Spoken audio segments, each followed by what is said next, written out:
Welcome back to Sauce and Shram on Stadium. WatchStadium.com. Shrammy, how about? Sorry, Mizzou made. Tyron Woodley had a good run. Down. He did. He had a heck of a run. Kamaru Usman absolutely dominated that fight from pillar to post on that one. UFC 235, as you know, I've talked about it. It was a great show on Saturday night. Helping us break it all down right now, Jordan Adams. He is the host of Brawl Crawl, rather. I like that better than I like bar crawls too, but brawl crawls are fun. Jordan, let's talk about what we saw there. And I'm sitting here with a Mizzou guy. We had two Mizzou guys on the card here, in Ben Askren and certainly T Wood there, Tyron Woodley. Let's go to that big surprise. Not so much to me that Usman won, in the fact, though, that Usman dominated this fight from beginning to end, where Tyron Woodley, I never felt like when I was watching it, had any chance to win this fight. Jordan, are you as surprised as I am that the champ, one of the best champs ever at 170, was completely outclassed in this fight? Oh, yeah. I mean, if you look at the guys that he's knocked off throughout his career, it is absolutely shocking how flat he was. And it's going to happen, and frankly, it's remarkable that it didn't happen sooner. As you said, what an amazing run. The fact that this is the first time we've seen him flat in this kind of time is just amazing in and of itself. But yeah, man, he just couldn't get anything going. To be dominated, like you said, no surprise Usman, is a monster. No surprise he did what he did.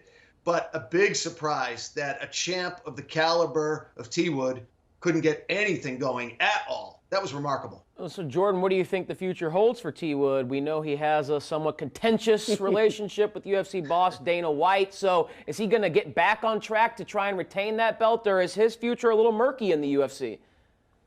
Really, really good question, Tyler. He said he was going to get back on track. He said he's going to get right back in. He's going to grab the belt back. But you look at these other promotions that are up and coming, and they're stroking big checks now. T. Wood is obviously a huge name.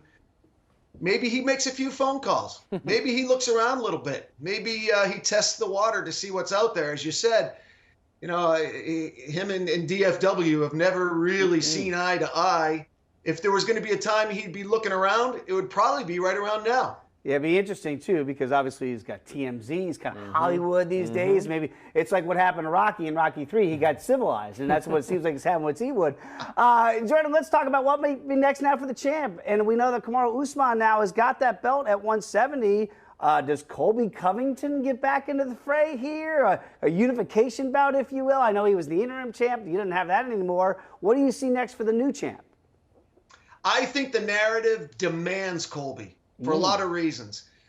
Colby walks around with the red hat on. He walks around disparaging third world countries. He disparages second world countries.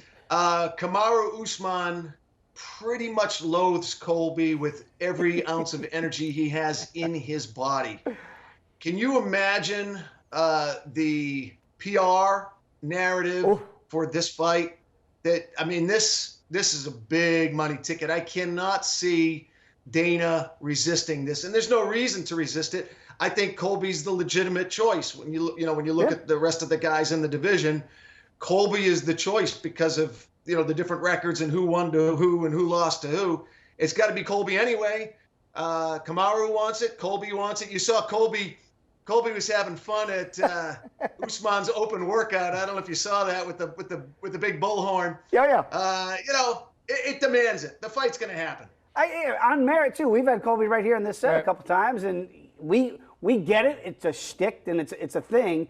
But he's gotten underneath the skin of Usman, that's for sure. So I'm with you. I think that's the fight that has to happen. There's a lot of people who don't like Colby Covington and would like to hop in the octagon with him and give him a piece of their mind. You mentioned how Dana White just may not be able to ignore the possibilities of that fight. We know he's never been able to deny his affection for John Bones Jones. We know he's got many opportunities to get back in the UFC because of the attraction that he is for the fans, and maybe the best of all time, no matter what weight class. He got another victory at UFC 235. So can we now see John Jones getting back on track to his rightful place, so to speak, as the best in the business?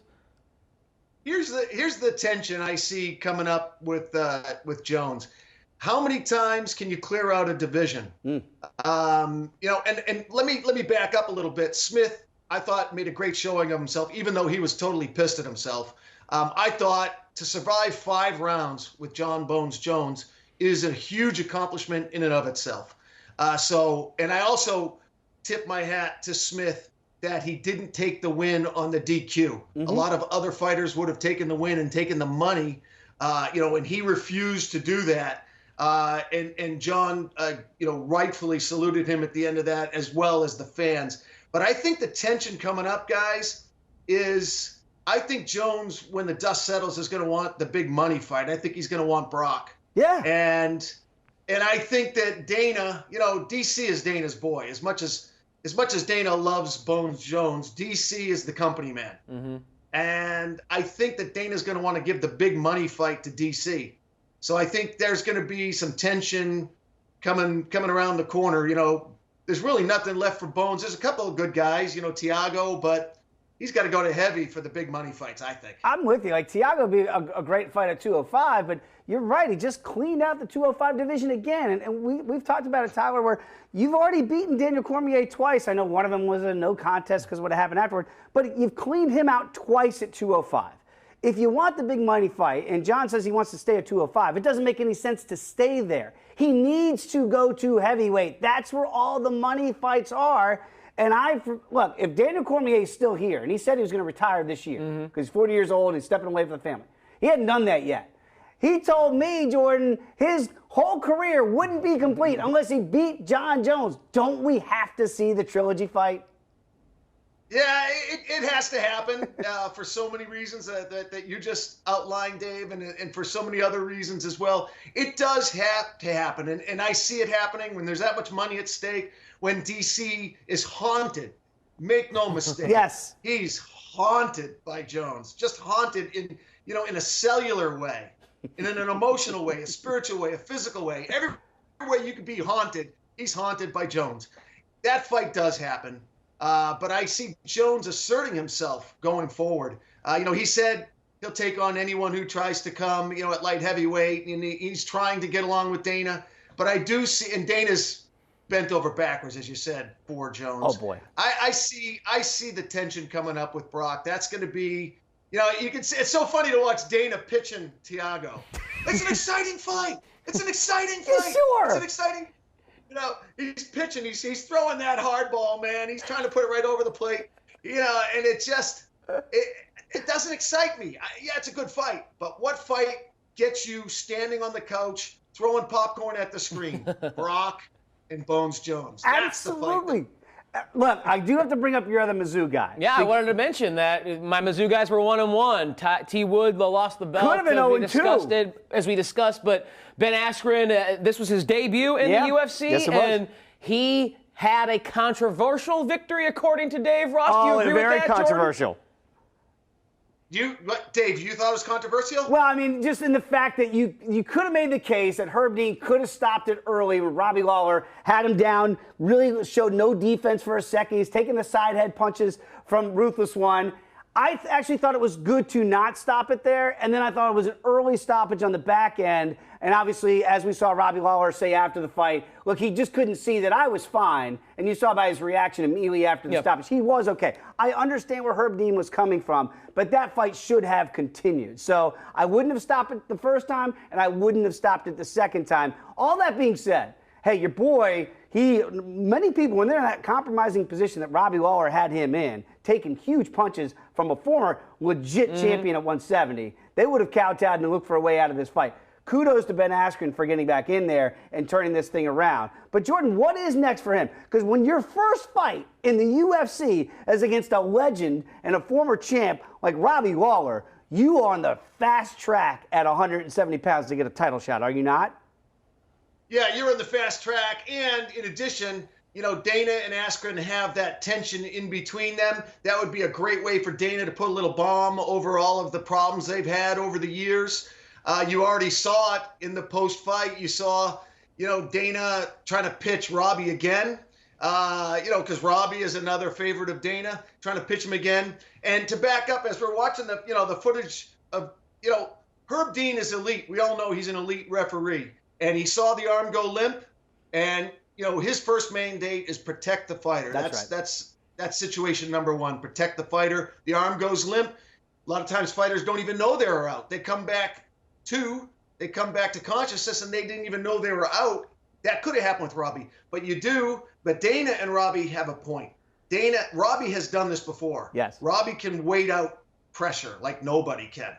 And the dude is so hard to put out. So you do have to factor that in, and the elite referees normally will factor that in. He knows Robbie Lawler, and maybe he gives him the benefit of the doubt. So that call could go either way. I don't think it's a controversial call, though. I think it's Herb Dean protecting the fighters. Mm-hmm. That's never controversial in my mind. It's controversial if he lets the guy get hurt. That to me is when it's controversial. So we were talking about tension earlier on. Here's some more tension. Ben wants nothing to do with the rematch with Robbie. He didn't even want the fight in the first place. Mm-hmm. He didn't like it. He likes Robbie. He said, there's so many guys I hate in the weight division. Why are you giving me someone I like? Well, so he didn't want the fight in the first place. Shouldn't the real fight that should be made here, right, which will never happen, is Askren against T-Wood. I mean, that really would be the fight. And I know that they're boys and they're both Mizzou. But Jordan, wouldn't that realistically now, after what happened to Woodley and Askren winning in some questionable fashion, wouldn't that actually make the most sense? Yeah, it would make a lot of sense. And so now what'll be really interesting to see, you look at T. Wood's credentials, you look at all he's done in the sport, you look at that elite level. In the past, when someone's at that level, they almost get an automatic rematch for the title. So do you do that for T. Wood? Mm-hmm. But here's the other aspect. That was a convincing win by Usman. Right. There was nothing controversial about it. It was not close. It was clearly a win by the Nigerian Nightmare. So it's not controversial. So in reality, T. Wood's got to get back in line, just like anybody else. Even with those credentials, one of the best, if not the best ever, got to get back in line. Amazing. That's the brutality of the sport of MMA. And that's why I love it so much. Jordan Adams, pleasure having you here on Sauce and Shram. Thank you so much for taking the time to join us today, and you're welcome back on with us anytime, my friend. Guys, I'm a big fan of the show. You guys are killing it up there. Thanks for everything you do. I watch you all the time.